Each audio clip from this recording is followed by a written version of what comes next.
So it's that time of the week again. It's Lions chances time. How do they change on my rankings post round 2?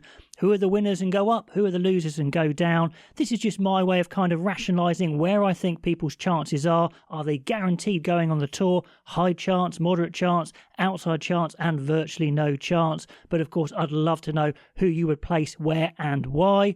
So welcome to this video, once again supported by Sports News Blitz. Let's start off with Scotland.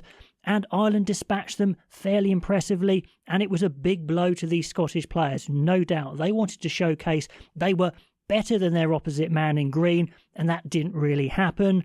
Although it's not terminal, it definitely is a big chance blown there. That being said, there is one player that I've moved up, and that's Dave Cherry. He goes to moderate chance, 2 starts, looking very accomplished technically, so I think it's fair enough to put him in moderate. Now, I don't think there's a stack of competition as well in the hooker slot outside of Ireland, so I think it's right he sits there.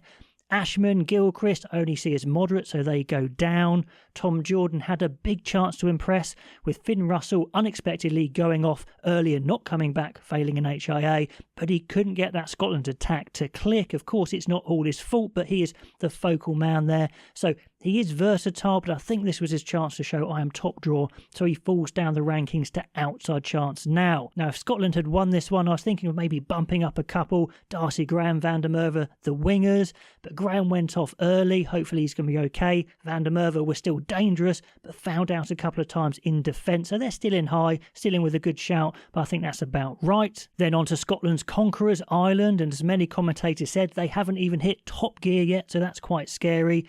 Maybe Bundyaki was one of few players who didn't have a good game, but I still think he's in the guaranteed slot, and you can see loads of players going into this guaranteed slot. Let me know if it's too many. I think it's 13 now. James Lowe bumps up there to guaranteed. Maybe I should have put him there after round 1, but another amazing game. He definitely goes there. Sheer strength, offloading, composure. I think it's above all other wingers in the competition at the moment.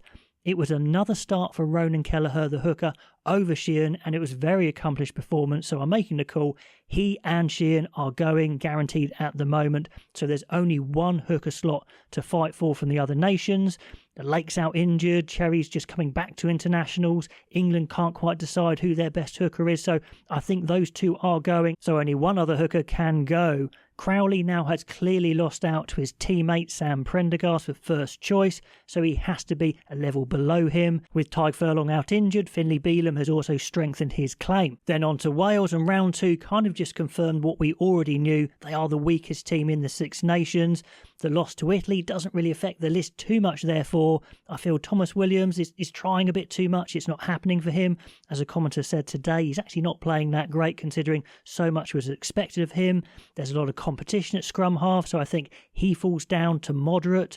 Jack Morgan is the only guy there to stay high, as again he was a standout in a team that's really struggling, which says a lot, but again there's lots of competition in open side flanker, so that's going to be tough. Rory Darge had a really good game as well, Ben Earl had a good game, so it's going to be really interesting to see who goes at 7. Chunza hasn't featured in any of the rounds, so I think he drops down to at the moment no chance. It was a second unimpressive game for the second row Will Rowland, and I just can't see him going on tour even though he's experienced. He's a big guy, he knows what he's doing, so I think he goes down to outside chance at least. There's one guy climbing, and that was Blair Murray, who definitely impressed me, better than I thought he would be at fullback, but it's still an outside chance. Then finally on to England, getting that really exciting at the death against France.